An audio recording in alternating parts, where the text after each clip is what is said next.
لا حول ولا قوة إلا بالله العلي العظيم. أعوذ بالله من الشيطان الرجيم. بسم الله الرحمن الرحيم. الحمد لله الذي جعل الحمد مفتاحا لذكره وسببا للمزيد من فضله ودليلا على آلائه وعظمته. ثم الصلاة والسلام والتحية والإكرام على خير خلقه وأفضل بريته حافظ سره ومبلغ رسالاته الذي سمي في السماء بأحمد وفي الأرض بأبي القاسم محمد. اللهم صل على محمد وعلى أهل بيته الطيبين الطاهرين المعصومين المظلومين ولعنة الله على أعدائهم أجمعين. أما بعد فقد أن إمام الزين العابدين عليه السلام علامات المؤمن خمس: الورع في الخلوة والصدقة في القلة والصبر عند المصيبة والحلم عند الغضب والصدق عند الخوف. صلوات بر محمد وآل محمد. اللهم صل على محمد وآل محمد. 25મી માહે મુહર્રમની શબ આપણા ચોથા ઇમામની ગમનાક શહાદતને મનાવવા આપણે જમા થયા છીએ. આપણા ચોથા ઇમામ કે જેમની ઇમામતનો સમયગાળો ઘણો લાંબો હતો પણ ઘણો જ સખ્ત જમાનો હતો. આપણા ચોથા ઇમામની ઇમામતના બારામાં ચાહું છું કે આજે થોડીક વાતોને બયાન કરું, કારણ કે આપણા ચોથા ઇમામની ફક્ત મુસીબતો અને મસાઈબની અંદર એમનો જિક્ર થાય છે કે જે ઇમામની ઇમામતના શરૂઆતમાં હતું. કરબલાના બનાવ બાદ ઇમામ પોતાની બીમારી અને પોતાની અસીરી એને તમામ કર્યા બાદ જે એમની ઇમામતનો સમયગાળો છે એના ઉપર પ્રકાશ પાડવા માંગુ છું. આપણા 11 ઇમામો, ઇમામે ઝમાનાની ઇમામતને બાદ કરીએ તો આપણા 11 ઇમામો, દરેક ઇમામની ઇમામતોના સમયગાળાને જો આપણે જોઈએ, દાખલા તરીકે રસૂલે ખુદાની વફાત બાદ હિજરી સન 11 થી લઈ 11મા ઇમામની શહાદત હિજરી સન 260, 250 વર્ષનો આ સમયગાળો કે જેમાં આપણા 11 ઇમામોની ઇમામત છે. આટલા સમયગાળાની અંદર સૌથી વધારે સખ્ત સમય હોય કોઈ ઇમામનો તો એ આપણા ચોથા ઇમામ હતા. 34 વર્ષ ઇમામની ઇમામતનો સમયગાળો છે. હિજરી સન 61 થી લઈ 95 સુધી, 61 થી લઈ 95 સુધી આ ઇમામની ઇમામતનો સમયગાળો. આટલો જ સમયગાળો છે આપણા છઠ્ઠા ઇમામ ઇમામે જાફર સાદિક અલૈહિસ સલામ.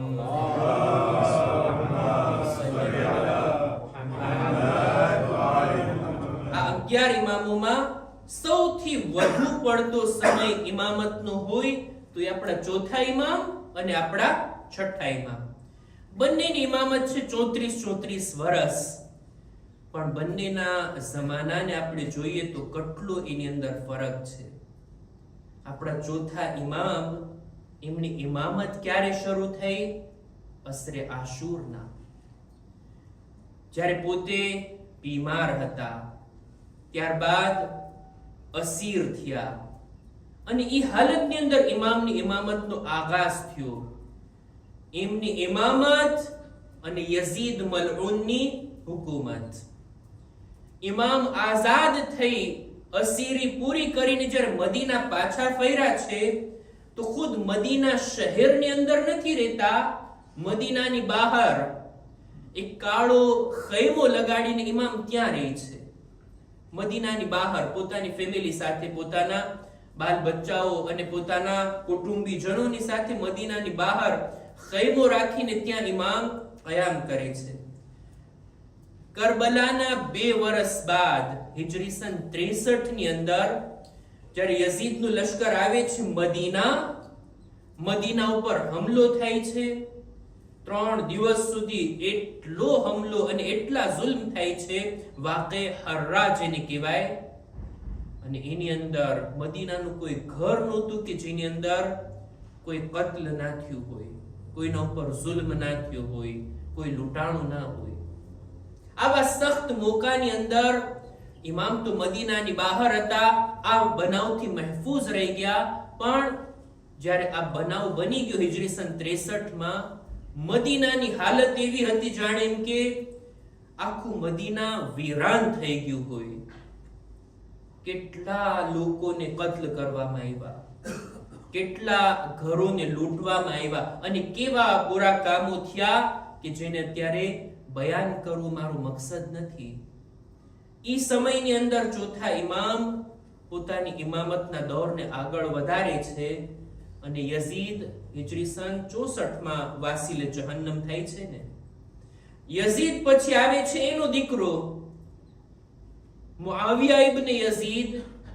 ઈ પોતાના બાબાના હક પર ન હોવાનું એલાન કરે છે અને અહેલે બેતનો હક છે આ હુકુમત એવું સ્ટેટમેન્ટ આપે છે અને 40 દિવસમાં એને પણ કત્લ કરી નાખવામાં આવે છે. મુઆવિયા બિન યઝીદ બાદ હવે આવે છે મરવાનની હુકુમ. ઈ પણ ઝાલિમ, એકથી એક ઝાલિમોની હુકુમત. યઝીદ બાદ એનો દીકરો ઈ સારો હતો, એના પછી મરવાન, એની હુકુમત પણ લગભગ 1 વર્ષ ચાલે છે ને મરવાન બાદ મરવાનનો દીકરો હાકીમ બને છે અબ્દુલ મલિક બિન મરવાન. આ એટલો ખબીસ, એટલો ઝાલિમ બની ઉમૈયાનો ખલીફા, બની ઉમૈયાનો આ હાકીમ કે ચોથા ઇમામની ઇમામતનો વધુ પડતો સમયગાળો એની સાથે છે 20 વર્ષ સુધી. અબ્દુલ મલિક બિન મરવાન એટલા શિયાઓને કત્લ કર્યા છે, એટલા અહેલે બેતના ચાહવા વાળાઓને જિંદાનમાં રાખ્યા છે. આ જનાબે કુમૈલ અને એમના જેવા જે સારા શિયા હતા એ બધાની શહાદત આ સમયગાળામાં થઈ. અબ્દુલ મલિક બિન મરવાન એનો એક ગવર્નર છે હજ્જાજ ઇબ્ન યુસુફ સકફી, કે એની તો એક આખી અલગ દાસ્તાન છે. એના જિંદાનના કિસ્સા, એના લોકોને શહીદ કરવાના કિસ્સા મશહૂર છે તારીખની અંદર. અર્જ કરવા માંગુ છું કે આવો સમયગાળો છે ચોથા ઇમામનો. આવા ઝાલિમો, મદીનાની આવી વીરાની, કરબલાનો બનાવ બની ચૂક્યો છે, એનો ગમ પણ ઇમામના દિલમાં છે. અને આવા હાલાતની અંદર ચોથા ઇમામ પોતાની ઇમામતને અને ઇમામતની જવાબદારીને નિભાવે છે. ઇમામના આ 34 વર્ષના સમયગાળામાં જાણો છો ઇમામના શાગીર્દો કેટલા હતા. એ લોકો કે જેઓ આવીને થોડીક હદીસો ઇમામથી લીધા હોય, થોડુંક ઇલ્મ ઇમામથી શીખા હોય, એવા ભરોસા પાત્ર અને સારા લોકો ઇમામને બહુ ઓછા મળ્યા છે. મરહુમ શેખ તુસી પોતાની કિતાબમાં લખે છે ચોથા ઇમામના અસહાબ, ઈ સહાબી કે જેઓ આવીને ઇમામથી કઈ લાભ ઉઠાવ્યા હોય 173 લોકો. 173 આંકડો બહુ નાનો કહેવાય 34 વર્ષની અંદર. છઠ્ઠા ઇમામ 34 વર્ષ ઇમામત કર્યા, એમના અસહાબ, એમના શાગીર્દોની સંખ્યા છે 4000 લોકો છઠ્ઠા ઇમામથી આવીને તાલીમ લેતા. જ્યારે આપણા ચોથા ઇમામ પાસેથી ફક્ત આટલા લોકોએ રિવાયતો લીધી છે અને હદીસો શીખી છે. આપણા ચોથા ઇમામ આવા સમયની અંદર કે જ્યાં તેઓ દર્સ નથી આપી શકતા, તકરીર નથી કરી શકતા, ખુતબો નથી આપી શકતા, ઇમામ કોઈ એવી બેઠક નથી સજાવી શકતા કે લોકો આવે અને ઇમામ કઈ ખિતાબ કરે, લોકો આવે ઇમામથી કઈ હાસિલ કરે, ઇમામથી કઈ પૂછે, એવું કઈ ના હતું. પણ ઇમામે આવા મોકાની અંદર પણ પોતાની ઇમામતની જવાબદારી નિભાવવાનું શરૂ રાખ્યું. ઇમામ નીકળતા પોતાના ઘરેથી રસૂલુલ્લાહના રોઝાની બાજુમાં આવીને બેસીને રડતા રડતા બુલંદ અવાજથી દુઆઓ કરતા.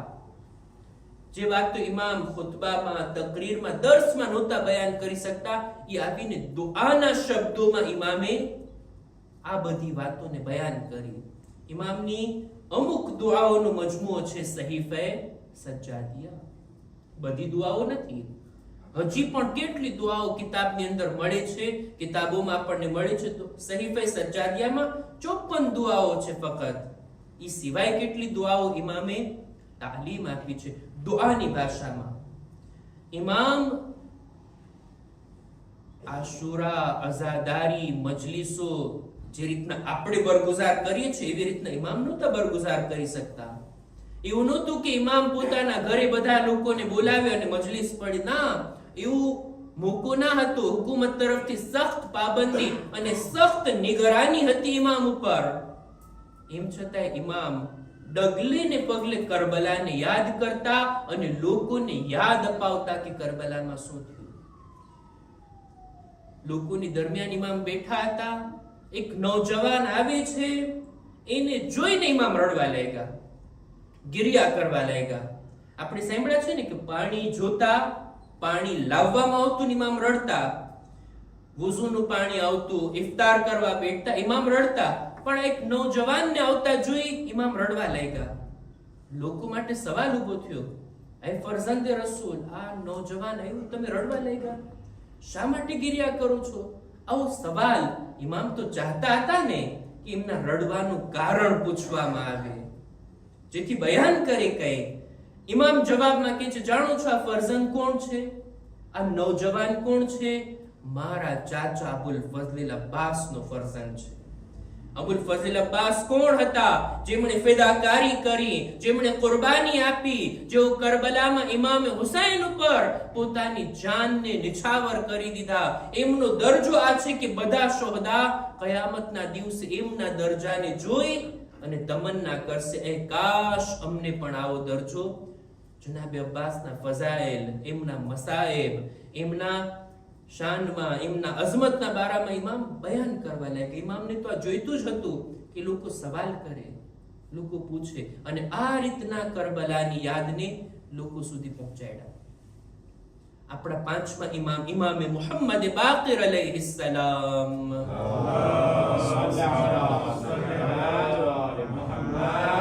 પોતે બયાન કરે છે કે મદીનાની બહાર અમે રહેતા હતા. મદીનાથી જ મારા બાબા, અમે સવારીની અંદર સવારી ઉપર સવાર થઈ અને મારા બાબા મને લઈને જતા. ક્યાં? મદીનાથી કૂફા. કૂફા જતા, મસ્જિદ કૂફાની અંદર ઇબાદતો કરતા. કૂફાથી બહાર નીકળી અને ત્યાં જઈ અમીરુલ મુમિનીનની ઝિયારત માટે મૌલા જતા અને ત્યાંથી પાછા ફરતા.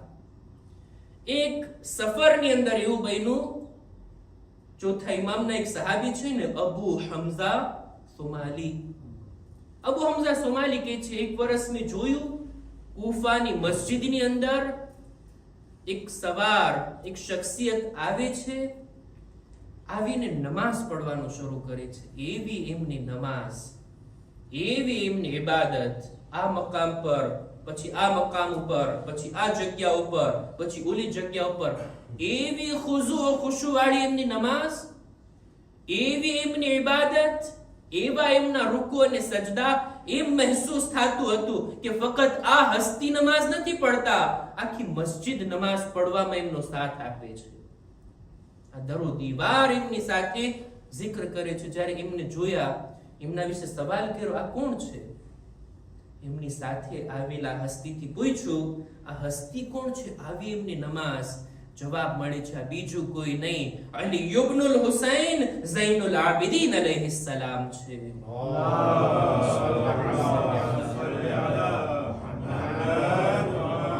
કે હું ઇમામની સાથે થઈ ગયો, ત્યારથી જ ઇમામથી જોડાઈ ગયો. મૌલા, મને તમારી સાથે રહેવું છે, મને તમારા ખિદમતમાં રહેવાનો મોકો આપો. ઇમામ એને સાથે લીધા. ઇમામ એને કહે છે, ચાલ મારી સાથે આવીશ, આપણે જઈએ અમીરુલ મુમિનીનની ઝિયારત કરવા માટે. આ ઈ જમાનો છે કે જ્યારે મૌલા અલીની કબ્રનું નિશાન જાહેર નહોતું કોઈ માટે. કોઈને ખબર નહોતી મૌલા અલીની કબ્ર ક્યાં છે. ચોથા ઇમામનો જમાનો છે ને. છઠ્ઠા ઇમામના જમાનામાં મૌલા અલીની કબ્રનું નિશાન જાહેર થયું અને આપણે બધા નજફ જઈએ છીએ ઇમામના હરમમાં. ત્યારે એવું ના હતું. ચોથા ઇમામ લઈ ગયા કુફાની બહાર બયાબાનની અંદર, કોઈ નિશાની નથી. ઇમામ કહે છે, જો અહીંયા મારા જદ અમીરુલ મુમિનીન દફન છે ને, ત્યાં ઊભા ઇમામ ઝિયારતે અમીનુલ્લાહ પડે છે. ઝિયારત જે આપણા સુધી પહોંચી છે, ચોથા ઇમામ ત્યાં જઈને આ રીતના સલામ કહેતા. અબુ હમઝા સુમાલી ત્યાંથી જ ઇમામની સાથે થઈ ગયા, ઇમામની શાગિર્દીમાં આવ્યા અને એવી દુઆ ઇમામે તાલીમ ફરમાવી જો રમઝાન મહિનાની અંદર શહેરમાં પડાય ને, દુઆએ અબુ હમઝા સુમાલી, ચોથા ઇમામની આ દુઆ. ઇમામે આ રીતના પોતાની ઇમામતની અંદર સખ્તીઓની સાથે, મુશ્કેલાતની સાથે પોતાની ઇમામતની જવાબદારી નિભાવવાની કોશિશ કરી છે. ઈ જમાનાની અંદર કે જ્યાં લોકોના હાલાત એવા હતા, કેવા જાલિમ ખલીફાઓ હતા જેની વાત મેં કરી, એવી રીતના જુલ્મ થયો હતો મદીના ઉપર કે મદીનાના હાલાત, ગરીબો, ફકીરોની સંખ્યા એટલી વધી ગઈ હતી કે ઇમામ પોતે પોતાના દેખરેખ હેઠળ 400 ફેમિલીનો ખર્ચ ઉપાડતા. ઈ લોકોને, ઈ યતીમો, ઈ બેવાઓ, ઈ ગરીબોને ઇમામ જમવાનું પહોંચાડતા. પોતાના ખર્ચ હેઠળ, આ ઇમામની નજર હેઠળ 400 ફેમિલીઓ હતી. અને એવી રીતના ઇમામ લોકોની મદદ કરતા કે લોકોને ખબર પણ ના પડતી કે આ મદદ ક્યાંથી આવી રહી છે.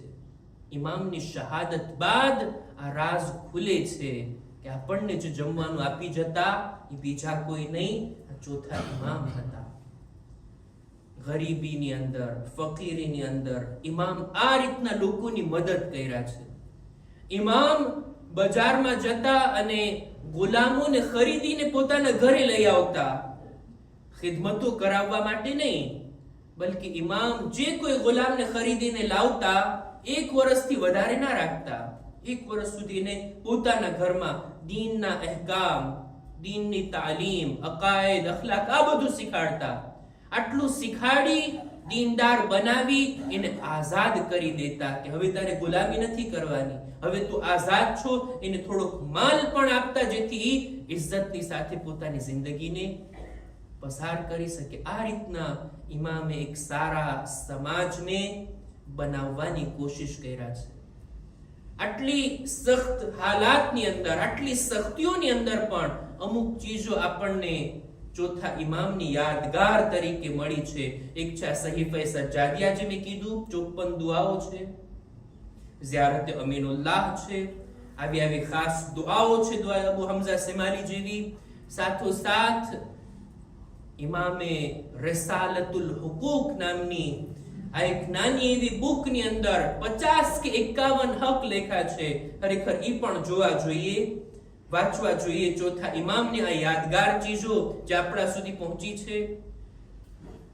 ચોથા ઇમામ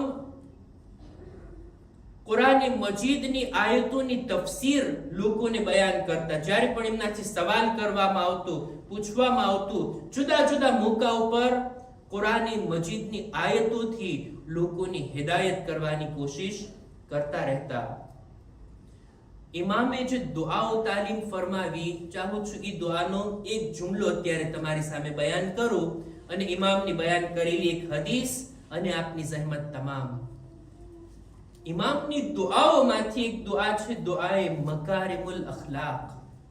નામ તો સાંભળ્યા છીએ, ઇન્શાઅલ્લાહ જિંદગીમાં ક્યારેક પડ્યા પણ હશું, ક્યારેક તિલાવત પણ કરી હશે.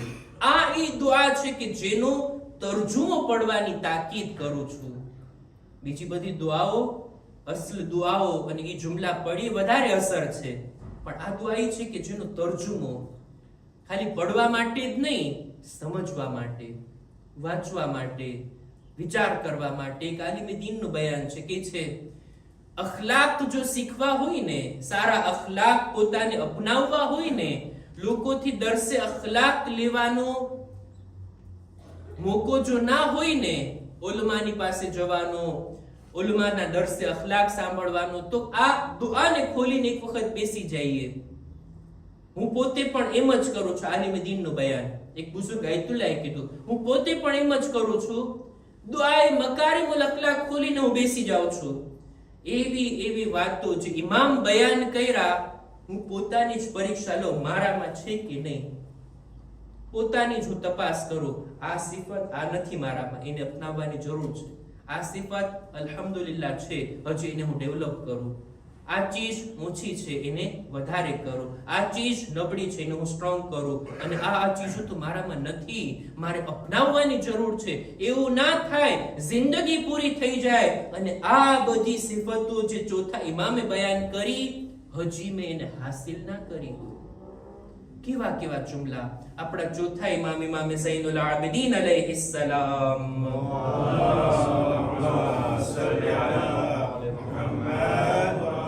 કેવી રીતના ખુદાની બારગાહમાં આ રીતના તલબ કરે છે. ખુદાયા, આ દુઆનો એક જુમલો, વઅલ્બિસની ઝીનતલ મુત્તકીન ફી બસ્તિલ અદલી વ કઝમિલ ગૈબ.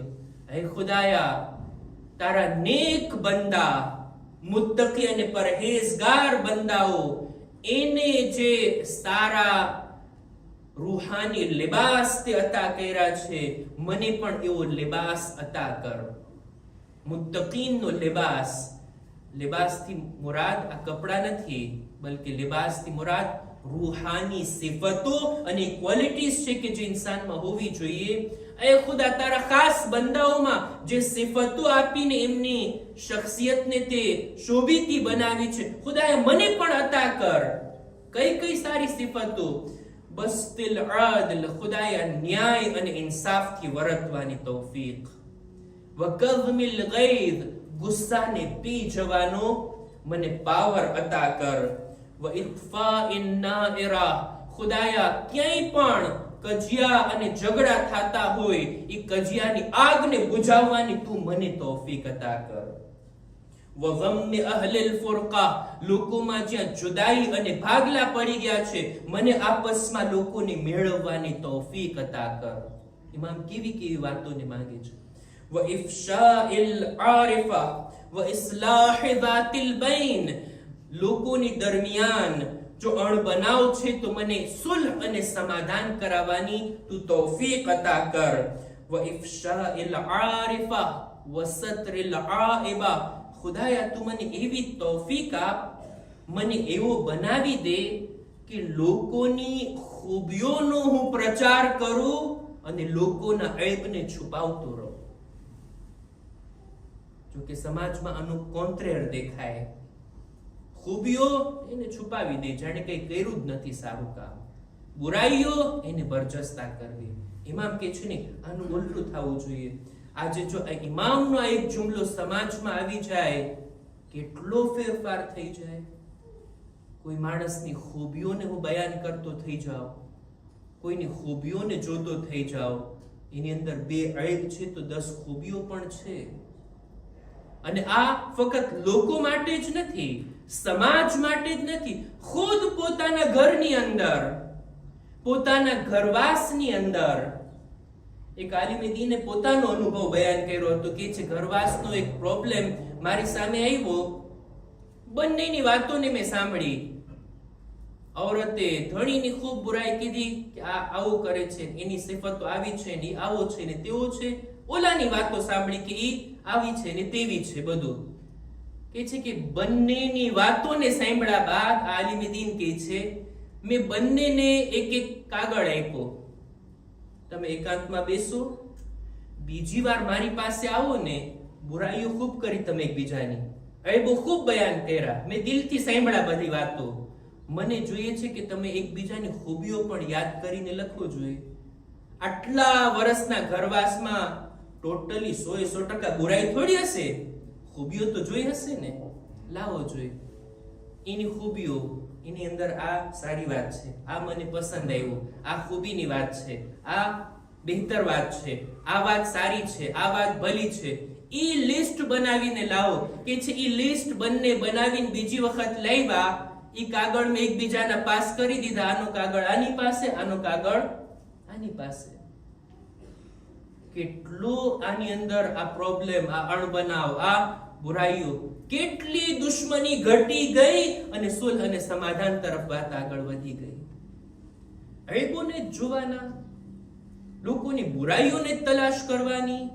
ચોથા ઇમામ તૌફીક માંગે છે ખુદા પાસે, અયબોને નહીં, ખૂબીઓનો પ્રચાર અને અયબોને ઢાંકવાની આ તાકાત.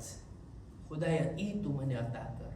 આ મકારીમુલ અખલાક ચોથા ઇમામની આ યાદગાર દુઆ ક્યારેક એને તર્જુમાની સાથે વાંચીએ અને ખુદ પોતાની ટેસ્ટ લઈએ કે આપણે આ બધી અખલાકી વાતોથી શોભિતા થયા છીએ કે નહીં. ચોથા ઇમામની એક હદીસને મેં બયાન કરી. ચોથા ઇમામ પોતાની એક હદીસમાં કહે છે, અલામતુલ મુમિન ખમ્સ, મુમિનની 5 નિશાનીઓ.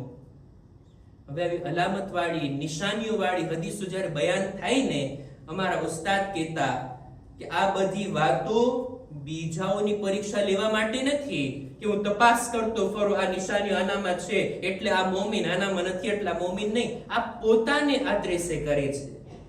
આ હદીસો આપણા માટે છે. દરેક પોતાના ઉપર લે, મારી અંદર આ નિશાની છે કે નહીં, છે તો એટલું હું મુમિન છું, નથી તો હું એને પેદા કરું જેથી પૂરેપૂરો કામિલ મુમિન બની શકું. ચોથા ઇમામ કહે છે 5 સિફતો મુમિનની નિશાનીઓમાંથી છે.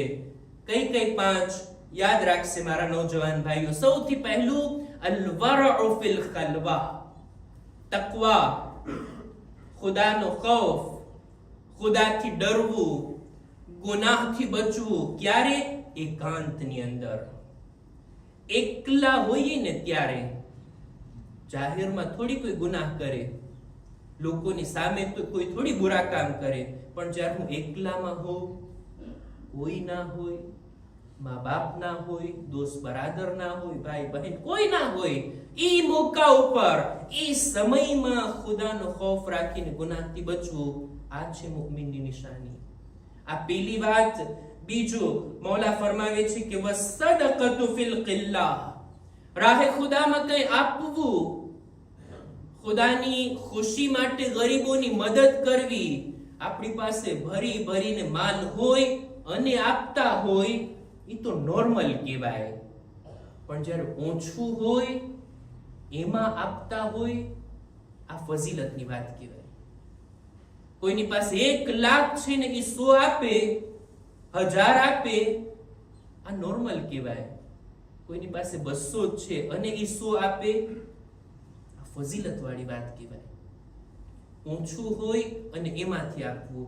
હતા એવા લોકો એ જમાનાની અંદર પણ પોતાની પાસે જે કંઈ છે પોતાની જરૂરતોથી મોઢું ફેરવીને બીજાઓની જરૂરતો પૂરી કરતા. ખુદા એના વખાણ કરે છે. હાલના જમાનામાં પણ એક જંગની અંદર અમારા ઉસ્તાદે બયાન કર્યું કે લોકો આપતા હતા, જંગની અંદર મદદ કરતા હતા. એક औरत, એક બુઢી औरत કે જેની પાસે એક મુર્ગીના થોડાક ઈંડા હતા, વેચીને પોતાનું ગુજરાન ચલાવતી હતી. કે છે બધા ઈંડા એને આપી દીધા કે આ જંગની અંદર મદદ માટે. જે લોકો લાખો ને કરોડો આપતા હતા એક બાજુ, અને આનું આપવું, પોતાનું બધું આપી દેવું. અસદકતુ ફિલ કિલ્લા, ઓછું હોય ના હોય ત્યારે લોકોની મદદ કરવી, ત્યારે લોકોની વ્યાધિ કરવી, આ ફઝીલતની વાત છે. સૂરે દહેરમાં અહેલે બેતનો કસીદો આમાં છે ને, પોતે ભૂખ્યા રહી ગયા પણ લોકોની જરૂરતોને પૂરી કર્યા. વસદકતુ ફિલ કિલ્લા. ત્રીજું, વસબ્રુ ઇન્દલ મુસીબા, મુસીબતના સમયે ઇન્સાન દેખાય આવે કે ની સબ્ર કેટલી છે. આમનામ નોર્મલ હાલતમાં કેટલી સબ્ર છે ના દેખાય આવે. જ્યારે મુસીબતમાં, બલામાં, ગિરફતારીમાં મુમિન આવે ત્યારે દેખાય આવે કે આટલો મોટો સદમો, આટલી મોટી વ્યાધિ, આટલું મોટું નુકસાન ઇન્સાનના ઈમાનને ટકાવી રાખે છે કે હલબલાવી નાખે છે. ઇન્સાન આ મોકા ઉપર સબ્રનો ઘૂંટ પીએ છે કે પછી શિકાયતના શબ્દો જબાન પર લાવે છે. સબ્ર ત્યારે દેખાય જ્યારે ઇન્સાન મુસીબતમાં હોય. ત્રીજું વલ હિલ્મ ઇન્દલ ગઝબ, ગુસ્સાના સમયે ગુસ્સાને કાબુમાં રાખવું. આ મુમિનની અલામત છે. તમે બધા ગુસ્સાને પી જનારા છો, સહનશીલતા વાળા છો, પોતાના ઉપર કાબુ ને કંટ્રોલ રાખો છો. બધાનો જવાબ હા હશે. પણ જ્યારે ગુસ્સાનો મોકો આવે ત્યારે જોઈ લો કંટ્રોલ કેટલો છે.